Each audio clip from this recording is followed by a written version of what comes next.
Hi everybody. We're the Dodds. The Dodd family here. As you can see, we're at home. We're on day 2 of being at home. We wanted to make a video for a couple of reasons. Number one, we wanted to come up with a way to tell everybody thank you for all their prayers and all their thoughts. We had prayer coming in from all over the place. My family in Georgia had lots of churches there and stuff praying for us. Thank you for all the awesome cards. And we had prayer coming from Florida. Lots of prayer in churches here locally from our friends and family here.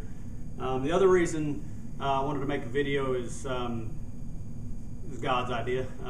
We made a deal, so it's one thing I know: you don't break your deals with the man upstairs. So let me start off telling you about how our experience and how and everything, my testimony and what happened to me during this ordeal.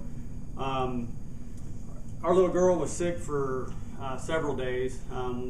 Finally had to take her in. Her breathing got real bad. We took her to the ER on Tuesday night.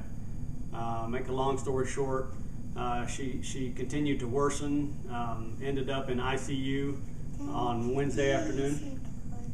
In a little bit. Wound up in ICU on Wednesday. Redland, not right now. Remember the deal we made? Okay, it won't be long. Excuse you. It won't take long, okay? Here we go, sorry. It's nice to hear. So I like to hear it. When we got the news on Wednesday that she was in ICU, that hit me like a ton of bricks. These two right here are my two girls. She's our only little one. They're everything to me, and my world doesn't work without them. So as this was unfolding, my world was crumbling around me, and people started to pray as the news started to spread, praying like I've never seen before, and it was overwhelming to me to see the friends and the family and everybody come together.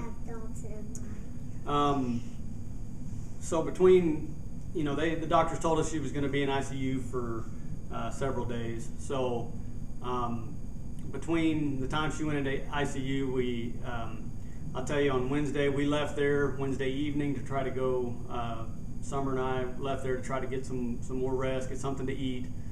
Doctors kept telling us now's the time to get some rest, because when she comes out of this, she's really going to need you, and it's going to take a lot of your time, and they were right. So as we're in the car heading back over to the hotel, my wife says to me, she says, I feel like God has been preparing me for this for 2 years, because her relationship with God grew much, much closer because of some depression issues that she went through. And, and I broke down right there when she said that, and I said, yeah, I feel like he is humbling me and is teaching me a lesson, and has absolutely brought me to my knees.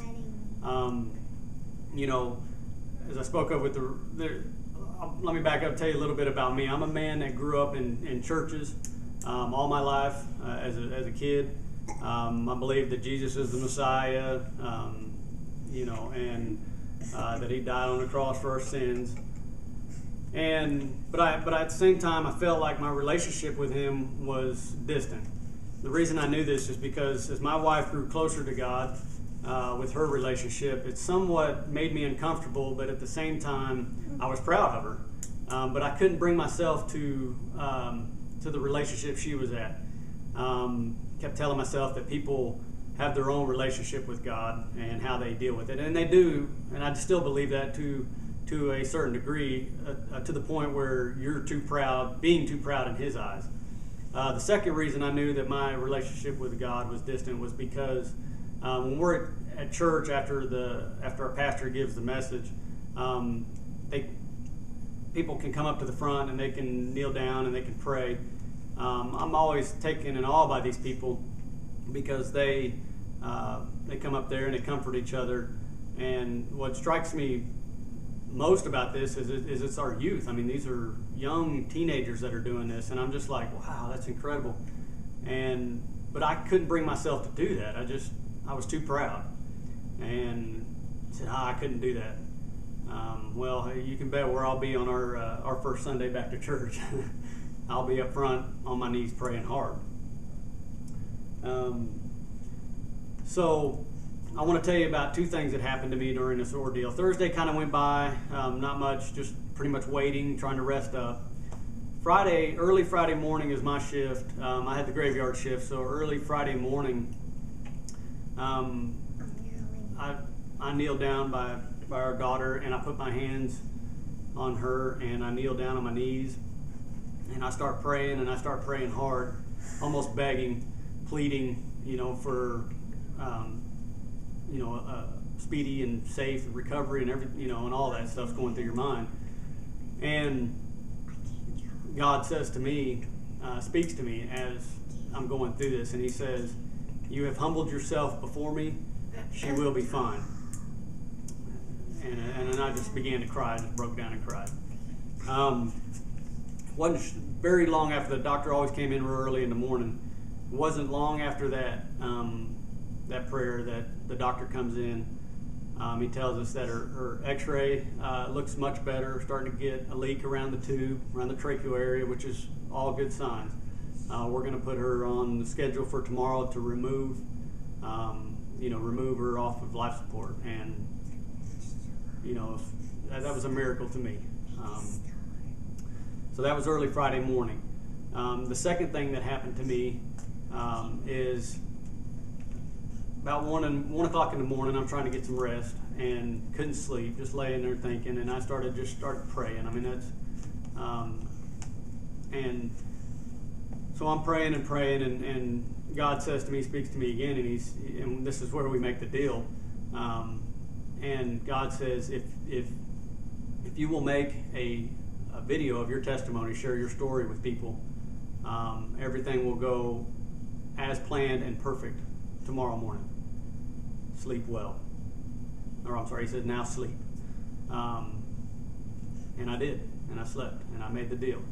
The next morning, this is Saturday morning, he comes in, doctor comes in, says everything's looking great, and we're going to proceed with taking her off life support. And they did, and everything went perfect. And so here we are now. As you can see, she looks like nothing's ever happened. She's put on several pounds. Yes. And she's been eating us out of house and home. She's got some making up to do. Yes. But so anyway, I wanted to share that story with everybody, and again, especially the people that have prayed and come by the hospital and bringing us stuff and offering anything that they can do. We just really appreciate it, and we can't thank you enough for your concerns and your prayers and your support, and they really mean so very much to us. And we know that the doctors, God was watching over the doctors and working through the doctors and the nurses in the PICU, and we were blessed with angels that took over and watched over her.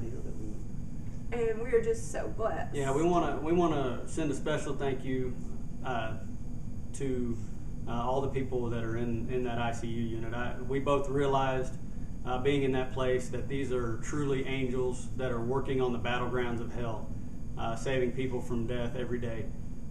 Thank you guys very much. You guys were at Integris Baptist Medical Center. Were unbelievable. And I also want to give a special thank you to my wife's mom and dad, Ray and Diane, her aunt, Mimi. I don't know how we would have made it through this without you guys and your support. It was remarkable. Showed truly what family is all about to the both of us. And also, I can tell you that I now have a much stronger relationship with the Lord, and it's brought both of us closer together. Because our family's forever changed. We're a stronger family unit. We feel like that this was done for a purpose, and that's what the purpose was. We just thank you. We can't thank you enough, and That's all. We just can't thank you enough. Thank you. You want to tell everybody thank you real quick? Tell everybody thank you. It's over. We're done. Thanks. Say thanks, everybody. Wave at the We're camera. glad to be home. Thanks. Good job. Good girl. Do you want a phone? Sure.